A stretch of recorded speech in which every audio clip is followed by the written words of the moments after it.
Salam sejahtera kepada tuan-tuan dan puan-puan sekalian. Seperti kita sedia maklum sekarang, lantikan untuk TPM menjadi isu hangat di negara kita sekarang ini. Apalagi berita-berita kabar-kabar angin mengatakan Zahid akan dilantik menjadi TPM ataupun Tokmat akan dilantik jadi TPM, tetapi semuanya itu akan dijawab petang ini. Admin ingin kongsikan satu berita panas buat tuan-tuan dan puan-puan sekalian. Berita ini admin petik daripada Malaysia Kini bertajuk Bersih tolak kluster mahkamah sertai kabinet. Nah, habis si Zahid ni kali. Berita penuh, Gabungan Pilihan Raya Bersih dan Adil menolak dengan tegas sebarang pelantikan mana-mana wakil rakyat yang sedang menjalani pendakwaan jenayah ke sebarang jawatan kabinet.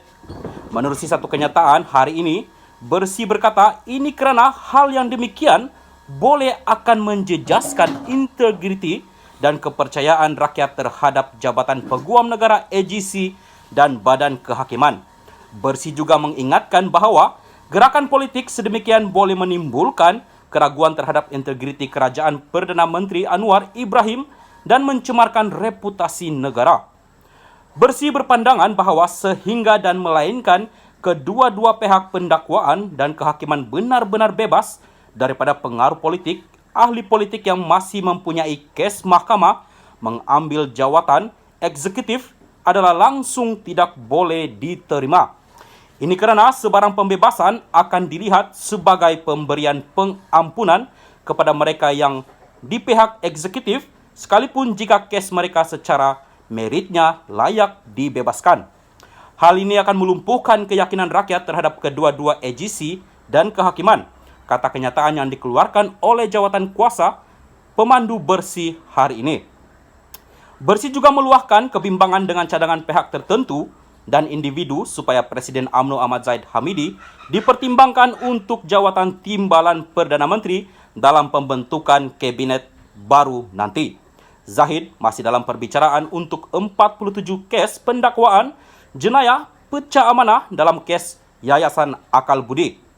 Walaupun beliau telah dibebaskan daripada 40 tuduhan rasuah skim visa VLN oleh Mahkamah Tinggi pada 22 September lalu, pasukan pendakwaan juga telah mengemukakan rayuan untuk kes tersebut, kata Bersih. Bersih juga menggesa semua parti dalam kerajaan campuran supaya mengelak daripada menamakan individu yang sedang berdepan dengan kes mahkamah untuk pertimbangan Perdana Menteri.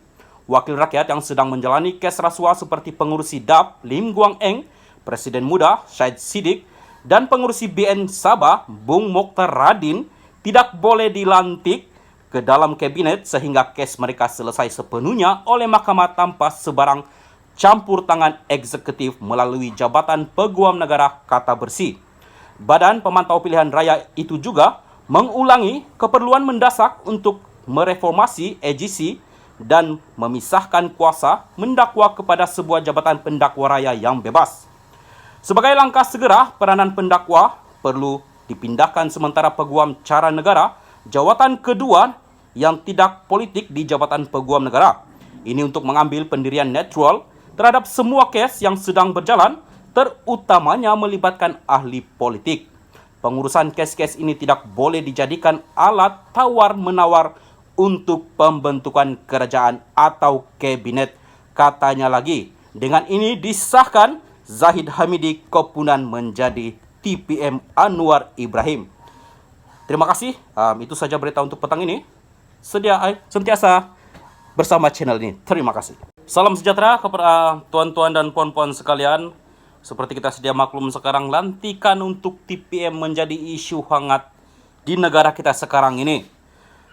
Apalagi berita-berita kabar-kabar angin mengatakan Zahid akan dilantik menjadi TPM ataupun Tokmat akan dilantik jadi TPM, tetapi semuanya itu akan dijawab petang ini. Admin ingin kongsikan satu berita panas buat tuan-tuan dan puan-puan sekalian. Berita ini admin petik daripada Malaysia Kini bertajuk Bersih tolak kluster mahkamah sertai kabinet. Nah, habis si Zahid ni kali. Berita penuh, Gabungan Pilihan Raya Bersih dan Adil menolak dengan tegas sebarang pelantikan mana-mana wakil rakyat yang sedang menjalani pendakwaan jenayah ke sebarang jawatan kabinet. Menerusi satu kenyataan hari ini, Bersih berkata ini kerana hal yang demikian boleh akan menjejaskan integriti dan kepercayaan rakyat terhadap Jabatan Peguam Negara AGC dan Badan Kehakiman. Bersih juga mengingatkan bahawa gerakan politik sedemikian boleh menimbulkan keraguan terhadap integriti kerajaan Perdana Menteri Anwar Ibrahim dan mencemarkan reputasi negara. Bersih berpandangan bahawa sehingga dan melainkan kedua-dua pihak pendakwaan dan kehakiman benar-benar bebas daripada pengaruh politik, ahli politik yang masih mempunyai kes mahkamah mengambil jawatan eksekutif adalah langsung tidak boleh diterima. Ini kerana sebarang pembebasan akan dilihat sebagai pemberian pengampunan kepada mereka yang di pihak eksekutif sekalipun jika kes mereka secara meritnya layak dibebaskan.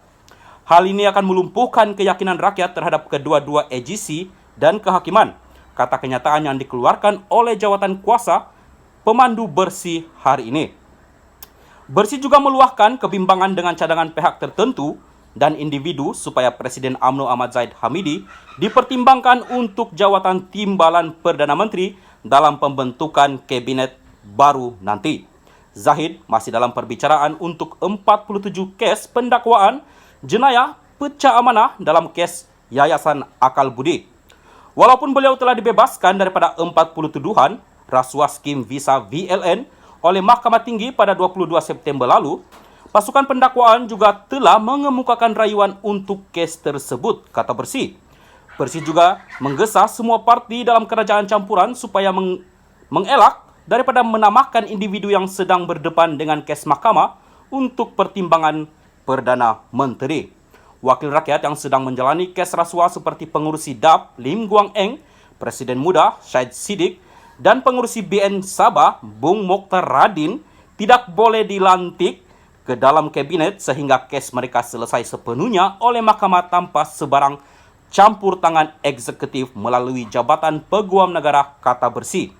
Badan Pemantau Pilihan Raya itu juga mengulangi keperluan mendesak untuk mereformasi AGC dan memisahkan kuasa mendakwa kepada sebuah jabatan pendakwa raya yang bebas.